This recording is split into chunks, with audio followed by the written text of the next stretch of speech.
sangat besar kemungkinannya terjadi.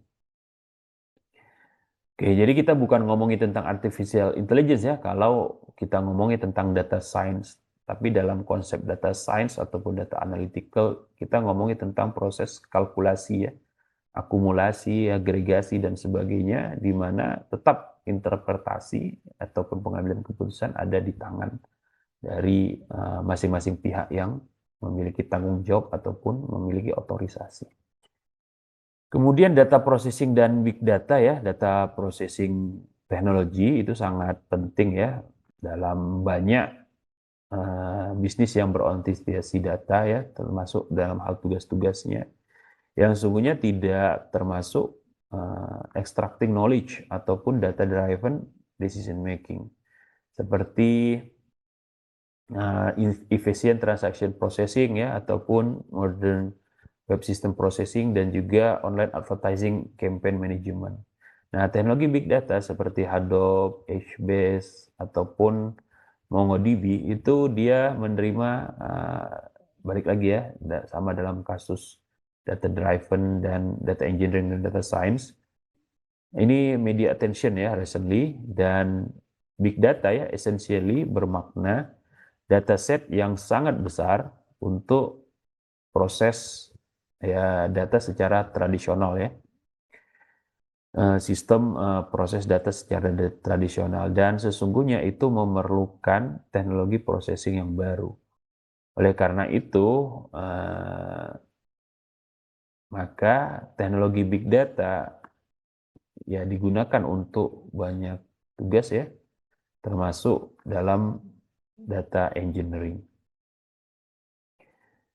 From big data 1.0 to big data 2.0, jadi evolusinya atau movingnya is really fast right now ya.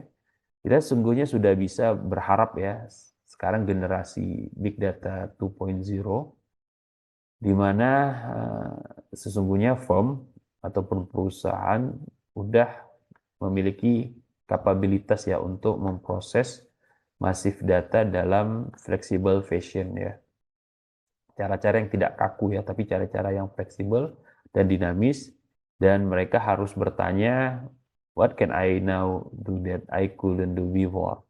Jadi apa yang udah bisa saya perbaiki, atau apa yang saya bisa lakukan lebih baik lagi dibandingkan yang sebelumnya. Jadi dalam proses advancement itu sudah harus bisa dilakukan oleh perusahaan. Jadi perusahaan mengidentifikasi kesalahan-kesalahan yang dilakukan dalam proses-proses sebelumnya, dan kira-kira gimana nih untuk memperbaikinya. So, sesungguhnya nih ya, this is likely to be the golden era of data science. Ya, karena we already move to big data 2.0, dan 2.0 nggak berhubungan lagi dengan how you can afford ya, bagaimana kamu bisa menyanggupi atau memiliki ya kapabilitas dalam hal data science, data engineering, dan data decision making driven. Kemudian perlu dipahami ya, Web 1 adalah era precocious company yang begin dengan applying Web 2.0 ideas far ahead of the mainstream. Amazon adalah example yang prime, yang utama, incorporating consumer voice early on.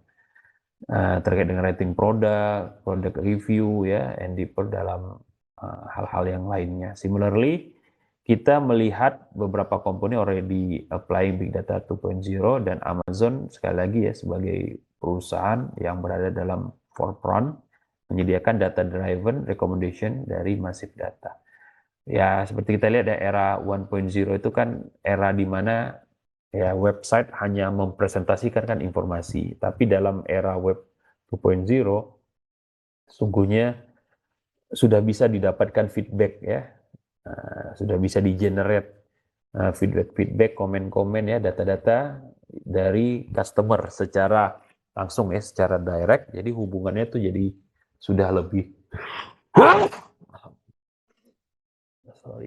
hubungannya jadi lebih intens ya antara perusahaan dengan customer. Dan sekarang arahnya juga sudah web 3.0 ya, di mana bukan hanya sekedar memberikan feedback ya, tapi customer bisa mencari data dengan lebih baik ya, dengan lebih cepat ya, sudah ada proses hal tersebut ya. Begitu juga sebaliknya ya, dengan penerapan big data itu, maka mau tidak mau kita sudah muncul di era 3.0 ya, di mana perusahaan bisa membaca pola-pola customer dengan cara yang cepat. Jadi search dalam perspektif customer adalah search untuk information content, sementara search dalam perspektif company adalah data mining atau data science ya. Jadi bisa mendapatkan hidden information ataupun pola-pola dari customer. Data and data science capability sebagai aset yang strategik ya, data dan kemampuan untuk mengekstrak useful knowledge dari data ini harus dipahami sebagai aset yang sangat strategik ya. Banyak bisnis ya yang mengatakan bahwa analytical data sebagai cara utama untuk memahami nilai dari data-data yang sudah eksis, dan selalunya tanpa hati-hati ya, regards jenis-jenis bisnisnya, konteks bisnisnya, apakah bisnis tersebut punya talent ya yang tepat dalam proses analytical. Ini juga harus hati-hati ya, seperti yang tadi sudah saya sebutkan ya. Contoh lainnya misalnya dulu pernah ada pemahaman ya, dan mungkin juga dalam mekanisme sekarang juga masih sama ya, bahwa ketika kita ngelihat potensi, kita pasti ngelihat dari previous ataupun dari historical data ya. Contoh dalam kasus melihat siapa pemenang balapan kuda ya. Hal yang sering dilakukan ini dalam buku Everybody Lies dikutip bahwa para petaruh-petaruh ya dalam mengambil keputusan yang akan melihat kuda ini ya, kuda yang sedang berkompetisi itu punya sejarah panjang tidak dengan hal-hal terkait dengan juara ya, maka akan dilihat orang tuanya atau breedingnya, proses breedingnya. Nah, tetapi ketika kita menggunakan data science pada saat itu, ternyata ini adalah mitos ya, ini adalah hal-hal yang tidak ada basisnya. Dalam penelitian ditemukan ya, dilihat polanya ya, apa aspek-aspek fisik, apa aspek-aspek yang melekat pada kuda tersebut yang menuntun dia untuk menjadi juara, dan kemudian itu diklasifikasikan, dan ternyata ditemukan bahwa banyak ataupun mayoritas kuda-kuda yang juara dia memiliki ya bilik kanan yang besar dibandingkan dengan kuda-kuda yang lain. Dan ketika kita akhirnya mau menentukan siapa kuda yang paling juara, sesungguhnya kita bisa menentukan dari besarnya bilik ya. Semakin besar bilik yang dimiliki oleh kuda tersebut, maka semakin besar juga peluang kita untuk juara ya, atau kuda kita juara. Nah, ini salah satu penerapan ya yang harus dipahami. Jadi proses analytical itu tidak serta-merta tepat gitu. Dalam hal ini ya data yang digunakan, analisa yang digunakan mungkin tepat ya ketika kita melihat dari track record historisnya, maka ditemukan ternyata misalnya dia memiliki breeding sejarah dari misalnya ibunya juara ya, ayahnya juara, kakeknya juara dan sebagainya, tapi tidak serta-merta dia bakal juara ya. Tapi kalau dalam proses ini, analisa ini, maka akan menunjukkan bahwa dia yang juara gitu, based on historical analysis. Tapi dalam realitas hal sebaliknya. Jadi harus appropriate ya dalam proses analitiknya. Untuk viewing this asset itu membolehkan kita untuk berpikir secara eksplisit tentang sejauh mana ya kita harus investasi dalam tempat-tempat atau area-area tertentu ya. Selalunya kita tidak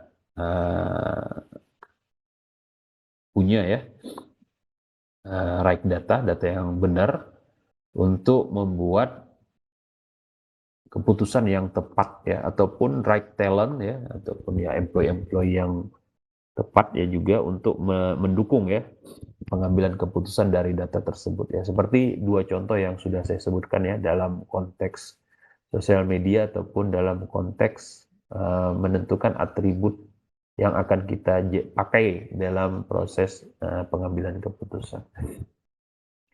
Selanjutnya, berpikir terkait dengan aset itu harusnya bisa mengantarkan kita kepada realisasi yang sifatnya komplementari.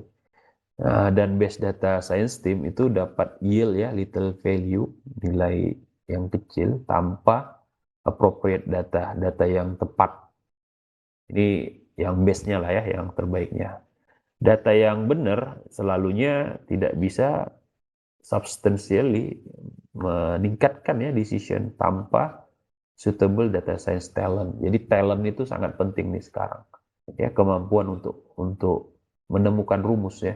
Bukan hanya sekedar menyerahkan ya prosesnya dengan data science secara otomatis ya. Jadi kita bukan hanya sekedar ngomong 1+1 adalah 2 gitu dalam hal kuantitas ya. Tapi 2 ini harus dimaknai ya dengan konteks-konteks yang lain, dan proses pemahaman ini itu membutuhkan talent yang baik juga ya. Baik oleh pihak yang terlibat dalam proses kalkulasi tadi ataupun pengambil keputusan. Dengan aset-aset keseluruhan ini selalunya ya penting untuk membuat investasi ya, membangun tim data science yang top notch, dan ini adalah proses yang non trivial ya, yang tentunya nggak mudah dan perlu proses ya, dan biasanya pengalaman akan menempa ya, sehingga tim ataupun pihak-pihak yang bertanggung jawab ya, ataupun member-member dalam tim ini bisa nge-spot pengambilan-pengambilan keputusan yang salah walaupun datanya benar gitu, atau sebaliknya ya, datanya sudah benar tapi pengambilan keputusan salah, dan misalnya datanya juga salah tapi keputusannya benar gitu. Nah, jadi kita bisa nge-spot nih salahnya di mana, keputusannya, datanya kah, atau bahkan dalam proses kalkulasinya ya, resource yang dipakai tidak relevan gitu, ataupun proses yang dihasilkan atau yang dilakukan, proses yang dilakukan itu juga tidak tepat. Jadi kita bisa nge-spot dari mana nih salahnya, karena mekanisme atau sistematika itu ya akan selalu seperti itu gitu. Jadi kesalahan seringkali bukan di proses kalkulasi gitu ya, tetapi dalam hal konteksnya ya. Biasanya jarang kesalahan dari sisi konsep ya. Ya kalau kesalahan dari sisi konsep itu berarti sudah kesalahan basis ya, kesalahan dasar. Dan ini tentunya bisa membuat huge difference ya untuk proses pengambilan keputusan yang harus didiskusikan, dan ini terkait dengan data. Ada lagi contoh misalnya ketika dilakukan survei ya, ditanya langsung ke orang ya, orang itu cenderung akan berbohong ya terkait dengan kebiasaan-kebiasaannya ya. Makanya ada istilah bahwa pasien itu adalah orang yang paling sering berbohong kepada dokter. Ya.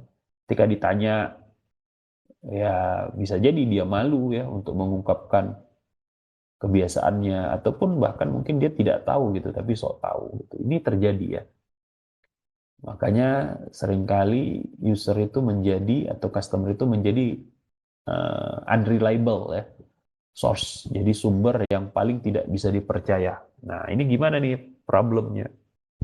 Kalau kita solely percaya apa yang disampaikan dari mereka ya, dari customer, maka yang terjadi adalah ya kesalahan-kesalahan dalam pengambilan data, pengambilan keputusannya.